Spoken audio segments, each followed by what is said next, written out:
नमस्कार, केबी न्यूज 24/7 में आपका स्वागत है। मैं हूं अश्विनी आपके साथ। चलिए एक नजर डालते हैं आज की अहम सुर्खियों पर।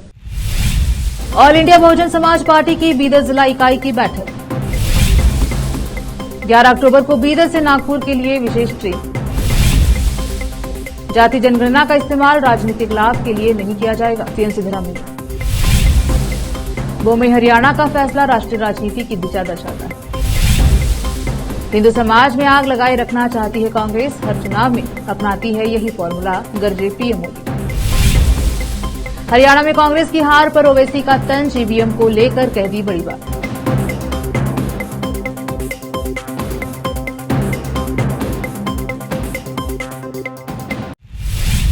समाचारों का सिलसिला शुरू करते हुए देखें समाचार विस्तार से। All India Bahujan Samaj party की बीदर जिला इकाई द्वारा काशीराम जी को श्रद्धांजलि अर्पित करने के बाद जिला के अध्यक्ष एवं महासचिव ने पत्रकारों से बात की। इस मौके पर पार्टी जिले में कामकाज के बारे में जानकारी दी गई। कैमरामैन पपुराज का कवरेज। वर्ष 2024-25 में धम्म प्रवर्तन दिवस कार्यक्रम 12 अक्टूबर विजयदशमी शनिवार को नागपुर दीक्षा भूमि पर आयोजित किया जाएगा। बीदर जिले से चुने गए 313 अनुयायियों के लिए महाराष्ट्र के नागपुर में दीक्षा स्थल की यात्रा के लिए एक विशेष ट्रेन की व्यवस्था की गई है। 11 अक्टूबर को ट्रेन नंबर 07203 शाम 6:45 पर बीदर रेलवे स्टेशन से नागपुर के लिए रवाना होगी। वहीं ट्रेन नंबर 07204 13 अक्टूबर को रात 8:10 नागपुर रेलवे स्टेशन से बीदर पहुंचेगी। बीदर समाज कल्याण विभाग के उप निदेशक ने एक विज्ञप्ति में कहा कि बीदर जिले के चयनित अनुयायियों को इसका लाभ उठाना चाहिए। रोकते हैं समाचारों का सिलसिला, लेते हैं छोटा सा ब्रेक। कील मुहासों के दाग, मस्सा, बालों का झड़ना, गंजापन, चेहरे पर अनचाहे बालों से परेशान लोगों के लिए खुशखबरी। अब इन सभी प्रकार की समस्याओं को दूर करने के लिए शहर बीदर में खुल गया है Biyani skin and hair clinic, cosmetic and laser centre, जहां पर त्वचा, बालों एवं चेहरे पर दाग धब्बे, शरीर में खुजली, नाखूनों से संबंधित बीमारी के अलावा और भी कई बीमारियों का इलाज किया जाता है। इसके अलावा बीदर में पहली बार यहां पर अनचाहे बालों को निकालने के लिए लेजर ट्रीटमेंट अवेलेबल है।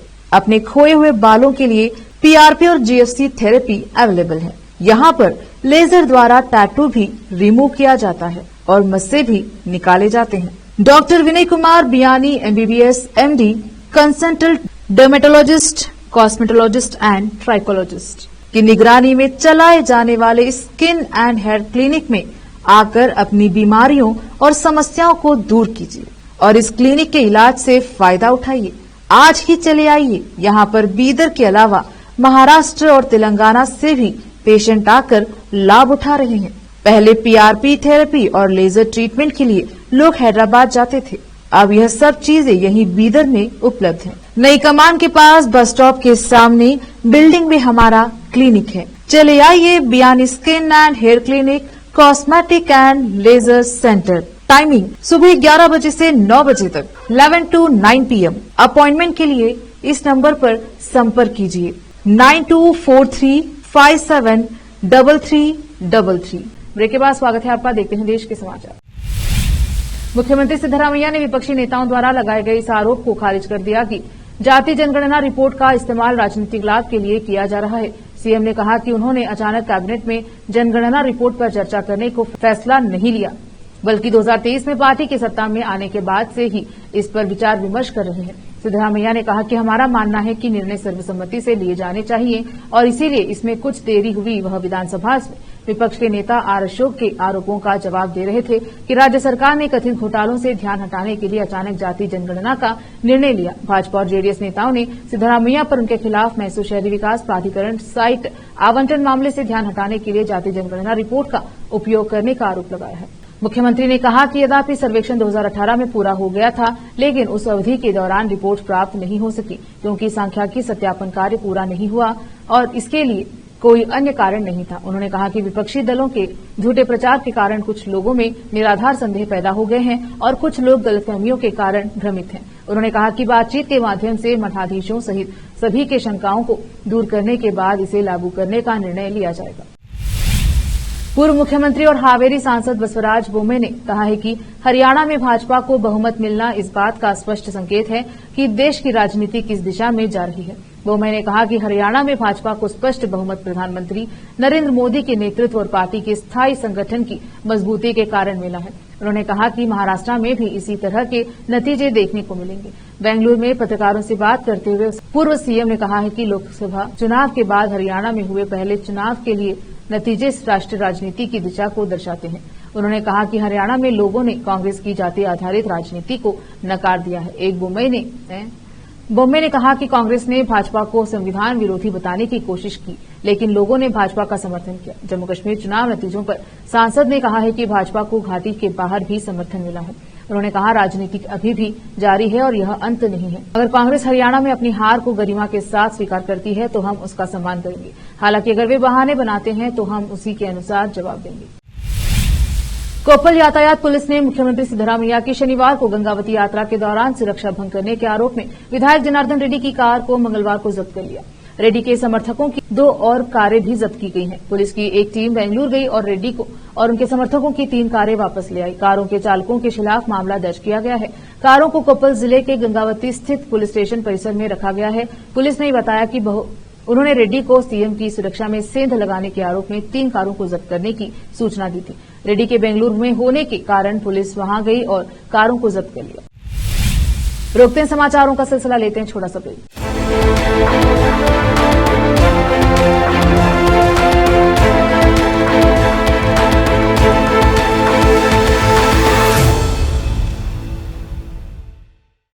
नूर एजुकेशन ट्रस्ट बीदर की ओर से चलाए जाने वाला Noor MEd and BEd college Bidar, recognised by NCTE Delhi and affiliated to Bidar University, Bidar. Admission are open for the academic year 2024-25. विशेषज्ञ और सक्षम शिक्षकों द्वारा शिक्षा प्राप्त करने के लिए नूर एमएड एंड बीएड कॉलेज में दाखिला लें और शांत वातावरण में शिक्षा प्राप्त करें। बीदर शहर में बेहतर शिक्षा का एकमात्र केंद्र Noor MEd and BEd college, Shahpur gate, Bidar. Phone numbers 9945283920, 8482221297। Hindustan के हर कोने में हम हैं मौजूद।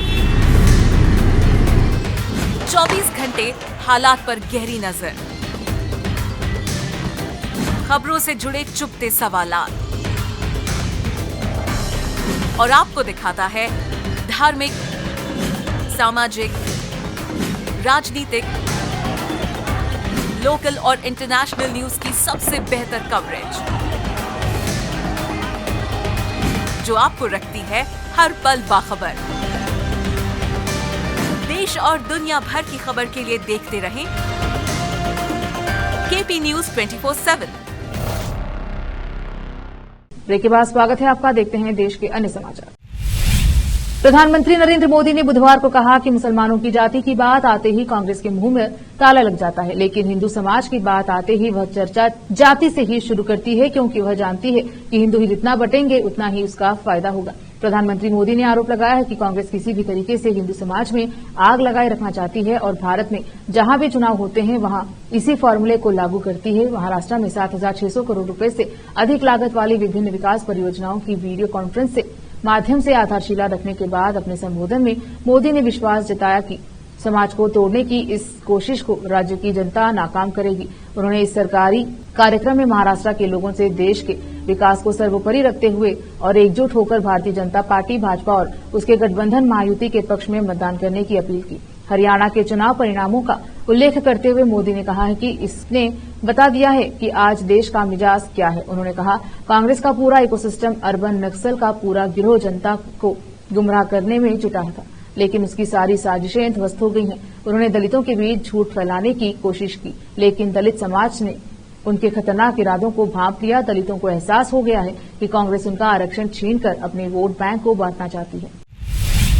हरियाणा विधानसभा चुनाव में भाजपा ने लगातार तीसरी बार जीत हासिल कर ली है। तमाम एग्जिट पोल में आगे दिखाए जाने के बावजूद भी कांग्रेस को चुनाव में करारी हार का सामना करना पड़ा। अब कांग्रेस की इस हार को लेकर एआईएमआईएम पार्टी के प्रमुख असदुद्दीन ओवैसी ने तंज कसा है। उन्होंने कांग्रेस की नाकामी को हरियाणा में हार की वजह बताया है। ओवैसी ने ईवीएम पर लग रहे आरोपों पर भी बयान दिया है। एआईएमआईएम पार्टी के प्रमुख असदुद्दीन ओवैसी ने कहा है कि कांग्रेस की नाकामी की वजह से ही हरियाणा में उसकी हार हुई है। ओवैसी ने कहा है कि हरियाणा में तो हम नहीं लड़े, फिर वहां बी टीम कौन रही। ओवैसी ने कहा कि कांग्रेस के खुद के अंदरूनी मुद्दों ने ही उन्हें हरा दिया है। मध्य प्रदेश में भी ऐसे ही उनकी हार हुई। हरियाणा विधानसभा चुनाव में हार के लिए कांग्रेस द्वारा ईवीएम को जिम्मेदार ठहराए जाने पर असदुद्दीन ओवैसी ने कहा है कि ईवीएम को जिम्मेदार ठहराना बहुत आसान है। आप ईवीएम की वजह से जीतते हैं और जब हारते हैं तो वह गलत है। असदुद्दीन ओवैसी ने कहा कि मेरा मानना है कि भाजपा को यह राज्य हारना चाहिए था, क्योंकि कई ऐसे कारक थे जो उनके खिलाफ जा रहे थे। बता दें कि हरियाणा में हार के बाद कांग्रेस नेताओं ने एक बार फिर से ईवीएम की विश्वसनीयता पर सवाल उठाए हैं।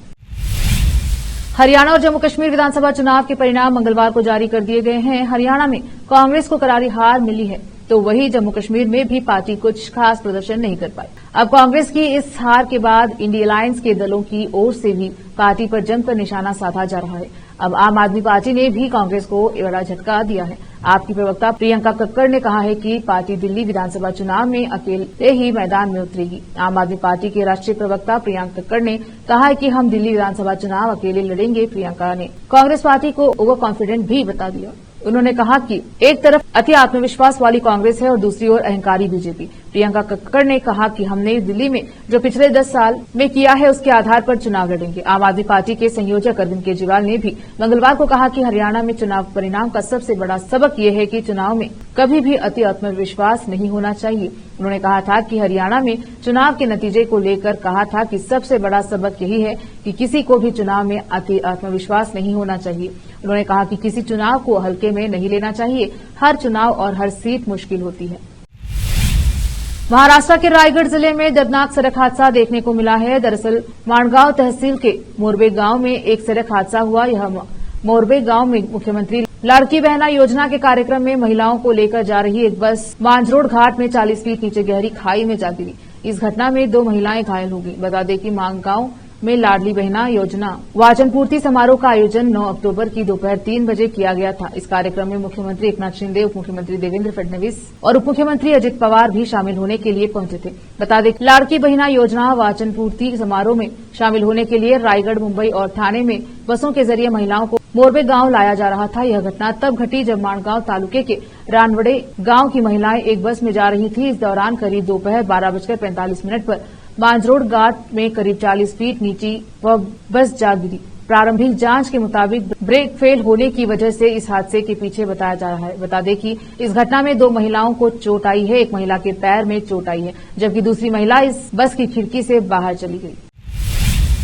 बिहार में एक बड़ी घटना होते होते टल गई। यहां सवारियों को लेकर जा रही वैशाली एक्सप्रेस टूटी हुई पटरी से गुजर गई। हद तो इस बात की थी कि इस जानकारी अधिकारी को बाद में गनीमत रही कि गुजरने के दौरान ट्रेन को कोई नुकसान नहीं पहुंचा, लेकिन जब रेलवे अधिकारियों को इसकी भनक लगी तो उनके हाथ पांव फूल गए। मिली जानकारी के मुताबिक बेगूसराय खगड़िया रेलखंड पर धनौली फुलवरिया और लाखो स्टेशन के बीच रेल पटरी टूट गई। रेलवे फाटक नंबर 41 के पास स्थित किलोमीटर संख्या 15457 पर रेलवे ट्रैक हो गई, जिसकी भनक किसी को भी नहीं लगी और इसी टूटी पटरी पर ही यात्रियों से भरी वैशाली एक्सप्रेस ट्रेन गुजरी। गनीमत रही कि कोई हादसा नहीं हुआ, वरना हजारों की जान जा सकती थी। हालांकि अधिकारियों को जब पटरी के दरार होने की सूचना मिली तो आनन फानन में इस रूट पर ट्रेनों का परिचालन रोक दिया गया और उसे चेंज किया गया। इसी वजह से करीब आधे घंटे तक रूट बाधित रहा। एक बार फिर से रोकते हैं समाचारों का सिलसिला, लेते हैं छोटा सा ब्रेक।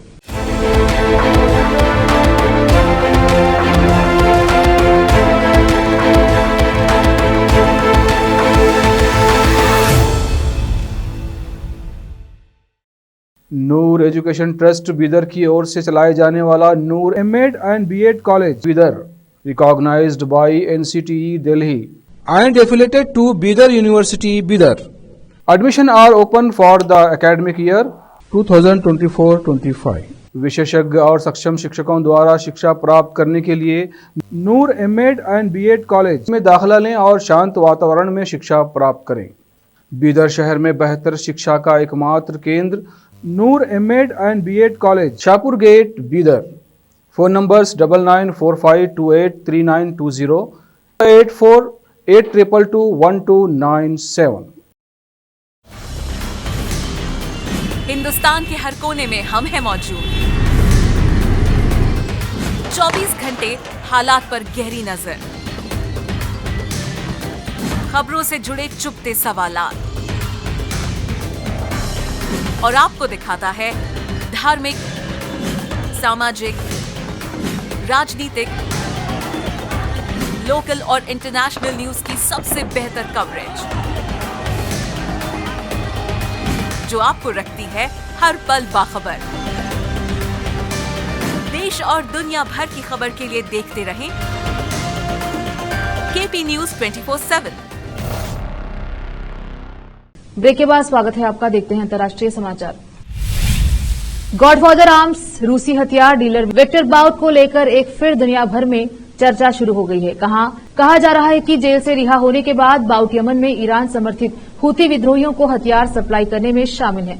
विक्टर बाउट, जिसे उसके हथियार तस्करी नेटवर्क के कारण मर्चेंट ऑफ डेथ के नाम से भी जाना जाता है, को WNBA स्टार ब्रिटनी ग्रीनर के बदले कैदी के रूप में रिहा किया गया था। तो चलिए इस रिपोर्ट में हम आपको गॉडफादर ऑफ आर्म्स का मतलब समझाते हैं, साथ ही यह भी बताते हैं कि आखिर ये विक्टर बाउट में कौन। गॉडफादर ऑफ आर्म्स का मतलब उन लोगों से है जो हथियारों के व्यापार, तस्करी या वितरण में प्रमुख भूमिका निभाते हैं। इन्हें इस नाम से इसलिए पुकारा जाता है क्योंकि ये लोग अपने क्षेत्र में बेहद प्रभावशाली और शक्तिशाली होते हैं। ये लोग गुप्त और अवैध तरीके से हथियारों की सप्लाई करते हैं और इनके नेटवर्क में कई देशों के अपराधी, आतंकवादी संगठन और सरकारी अधिकारी भी शामिल हो सकते हैं। अमेरिका में 10 दिनों में भीतर दूसरी बार बड़ा तूफान आने वाला है। फ्लोरिडा में मिल्टन तूफान को लेकर अलर्ट जारी किया गया है। नेशनल हरिकेन सेंटर ने इसे सबसे ज्यादा विनाशकारी तूफानों की कैटेगरी में 5 में रखा है। इस कैटेगरी के तूफान से जान माल के भारी नुकसान का खतरा रहता है। तूफान मिल्टन बुधवार को यानी आज फ्लोरिडा के टैंपा बे से टकरा सकता है। तूफान के चलते अधिकारियों ने 10 लाख से अधिक लोगों को टैंपा खाड़ी क्षेत्र में दूर जाने का आदेश दिया है, जिसका असर यह हुआ है कि सड़क पर भारी ट्रैफिक जाम की स्थिति बन गई थी और ईंधन की कमी भी हो गई। तूफान की वजह हम टैंपा खाड़ी के उत्तर और दक्षिण में तटों पर 10 से 15 फीट ऊंची लहरों के उठने की आशंका है। अमेरिकी राष्ट्रीय तूफान केंद्र ने 254 मिलीमीटर या उससे अधिक बारिश का पुनर्नुमान दिया है। बाढ़ का खतरा भी बना हुआ है। तूफान के कारण हवाई यातायात बुरी तरह से प्रभावित हुआ है। लगभग 900 घरेलू और अंतर्राष्ट्रीय उड़ानों में देरी हुई है। बुधवार के लिए निर्धारित 1500 से अधिक उड़ानें रद्द कर दी गई हैं। फिर से एक नजर आज के मुख्य समाचारों पर। All India Bahujan Samaj party की बीदर जिला इकाई की बैठक। 11 अक्टूबर को बीदर से नागपुर के लिए विशेष ट्रेन। जाति जनगणना का इस्तेमाल राजनीतिक लाभ के लिए नहीं किया जाएगा, सीएम सिद्धरामैया। वो में हरियाणा का फैसला राष्ट्रीय राजनीति की दिशा दर्शाता है। हिंदू समाज में आग लगाए रखना चाहती है कांग्रेस, हर चुनाव में अपनाती है यही फॉर्मूला, गरजे पीएम मोदी। हरियाणा में कांग्रेस की हार पर ओवैसी का तंज, ईवीएम को लेकर कह दी बड़ी बात।